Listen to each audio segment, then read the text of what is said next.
Assalamualaikum warahmatullahi wabarakatuh. Ashaamar kafuuna jaalatamtootaaf kabajamtoota uummata Oromoo jirra jirtu baga jiraatanii bakkuma jirtanii nagaaf kabajaan kenna isin biraa jiraatu jecha gaafii nama baay'ee qabaa gaafii koomentii irratti namoonni baay'een gaafii na gaafattanii turtanii deebii amma qabadhee isinii dhufee jira haga ammaa turuu kiyyaaf dhiifama narraa taati gaafii keessaan qabadhee isinii dhufee jira haga xumuraatitti na hordofaati asumaan subscribe like share gochuuf hin irraanfatinaa isiniin jedha ammoo warroonni lakkoofsa kan kee nu maxxansi jettanii lakkoofsa maxxansuu hin danda'u sababni isaa sa'aatii guuttadhee jira muniin taane sababa saniif jecha maxxansuu hin danda'u jechuudha.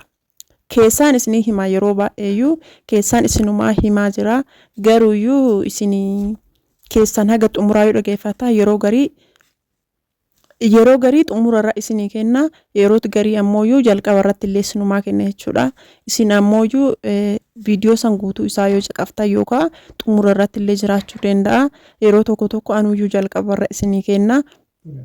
Sababa saniif jecha dhageeffadhaati akkasiin lakkoofsa kiyya akkas isinii kenna jechuudha sagaleedhaan isinii kenna yeroo dubbadhu sanii achirraa fudhachuu dandeettanii ammallee irra deebi'ee isinii kenna duwwaa 972 duwwaa 2519 telegiraam illeen kanumaan hojjeta WhatsApp illeen email illeen jechuudha warroonni ammoo biyya keessa taatanillee biyya irraallee direct dawwaluu dandeettanillee jechuudha kanuma jechuudha direct illeen kanuma ka email illee WhatsApp illeen kanuma jechaadha gaafii keessan koomentii nama baay'eeti meeshaa biyya keessaa bitachuu wayyamoo biyya alaatii galfachuu wayyaa gaafii jedhutu iyyuu jira. Gaafii saniif ammoo deebii isinii qabadhee dhufee jira bal'inaan isinitti himaa isinii bal'isee isinii hima jechuudha isin ammoo haga xumuraatitti na eegeeffadha warroonni gaafii qabdan guutuun keessan deebii har'a argattan jechuudha gaafii biraallee namni qabdan koomentii irratti barreessuu dandeettanii ka dura gaafataa turtaniif har'a isinii deebisa haga danda'een inshallah.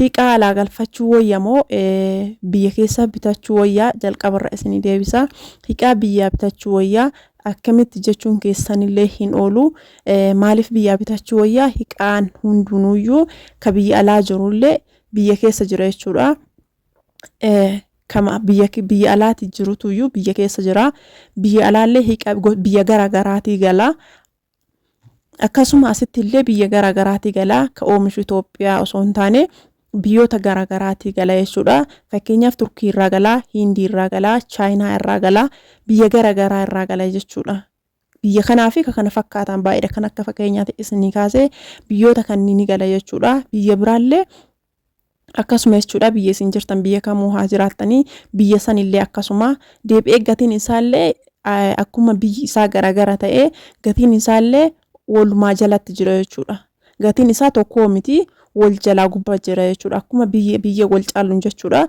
gatiin isaallee walumaa jalaa gubbaatti jira inni biraa ammoo biyya alaati gaafa hiiqaa galchitanii meeshaa bittan suni biyya kamiyyuu haa ta'u yookaan riyaalaan bitamaa yookaan doolaaraan bitama jechuudha inni sun ammoo biyya keenya keessatti yoo deebi'ee sharafame birrii guddaa ta'a isa biraa ammallee inni guddaan isin beekuu qabdanii meeshaa kana guyyaa takkatti bittanii fixuu hin dandeettan jechuudha. Eenyuun illee ta'ee meeshaa bitachuu hedduu san guyyaa takkatti hin bitu maaliif jennaan sababa baay'eetu iyyuu jira hiiqaa baay'ee irraa ta'uu danda'a isa biraa ammallee yeroo takkatti qarshii qabatanii bahanii bituu dhabuutu iyyuu danda'a isa biraa ammallee yaanillee guyyaa guyyaatti namaa dhufa malee yeroo takkatti namaa hin karoorfamu meeshaa kana bitachuudhaaf guyyaa baay'ee sin deddeebisa yeroo baatan kan akka biyya keenyaatti iyyuu miti taaksii kontiraata qabatanii baatanii birriin taaksii sun ammoo guddaadha birriin sun Itoophiyaa yoo deebi'e birrii guddaa ta'a jechuudha kana beekutu isinirra jiraata isin kan herreeguu qabdan gatii meeshaa qofa osoo hin taane sababa meeshaa kana bitachuuf baatan jechuudha baasiin sababa meeshaa kana bituuf yeroo baatan bahullee as keessatti herreeguu isinirra jiraata jechuudha sabiraa erga meeshaan kun bitame kaargoo kaa'ama erga kaargoo kaa'ame birrii itti qaraxamutu jira kiiloo tokkoon qaraxxanii kiiloon tokkichi birrii meeqa akka ta'e kiiloo baay'ee sanirratti ammoo birrii meeqa akka gaafatu akkasitti ammoo hisaaba hojjechuu qabdanii herreega hojjettanii akkasitti itti deemutu barbaachisaa calliftanii ammoo yoo zim jettanii baataniitumaan bittanii gatii birrii san meeshaa san bichaa laaluu hin qabdanii sababa hiqaa kana bituutiif bahee birrii hagamna gaafataa taaksiillee achi keessa herreeguu qabdanii meeshaa sababa meeshaa kana bahartaa waan ta'eef yeroo kaargoo keettan qaraxatutu jira qaraxa sanillee keessatti herreeguu qabdanii biyya keessatti illee birrii kafalamaa miti yeroo fuudhanillee isa kanniin waliif herreeguu qabdan jechuudha. Sababa saniif jecha akkasii herreedanii biyya bitachuu caala jechuudha. Deebi'aan mallee meeshaan isin keettan kun rabbiin godhini namoota baay'ee wanta akkasii sun mudatee jira namaan ofii kiyyaayuu beekutu jira jechuudha. Meeshaa kana bitatanii kaayatanii hiqaa babbareedaa hiqaa silaa asitti hin argadhu jedhanii yaadan hiqaan hin argamaa garuuyyuu hin argadhu jedhee yaadee namni gariin hiqaa akkasii achi bitatee kaayate hiqaan sun ammoo hiqaan jalaa bade nama baay'eetu jira jechuudha. Waan akkasiisan rabbi isin qunnamsiisini wacarraa akkasiisanillee rabbi isinitti hin fidini waan akkasiisantu jira.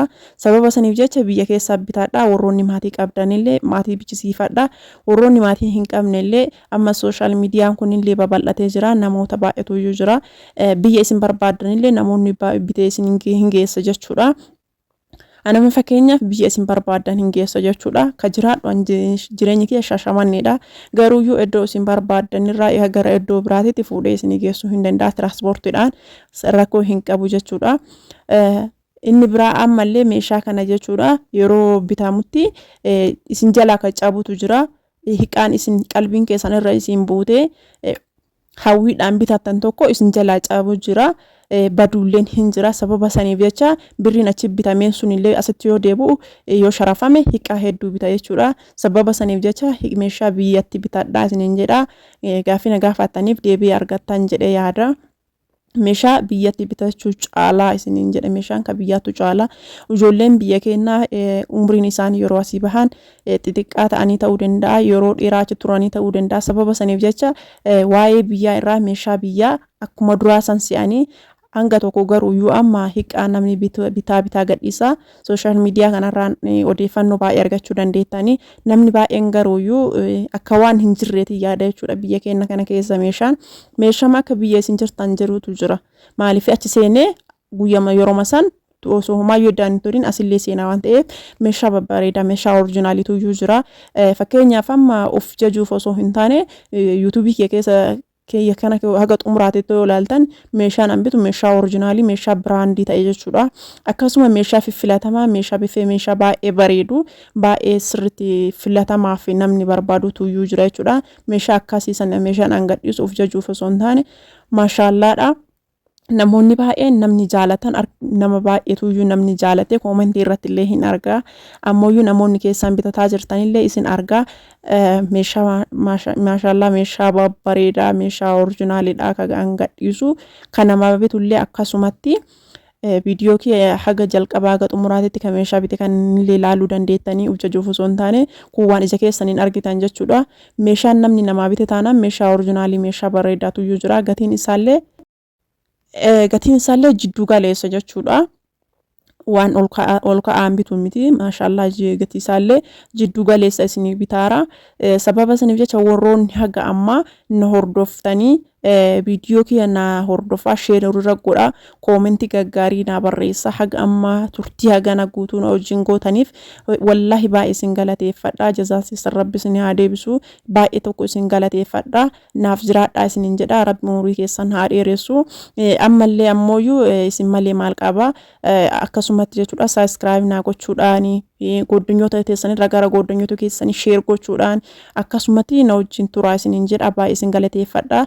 Meeshaa namoonni barbaadan haga boota isin barbaadanii isiniif geessa jechuudha. Ammallee namoonni bitachuu barbaadanii haga xumuraatitti haga boota isin barbaadanii isinii geessa lakkoofsi bilbilaa kee duwwaa 972 duwwaa 25 19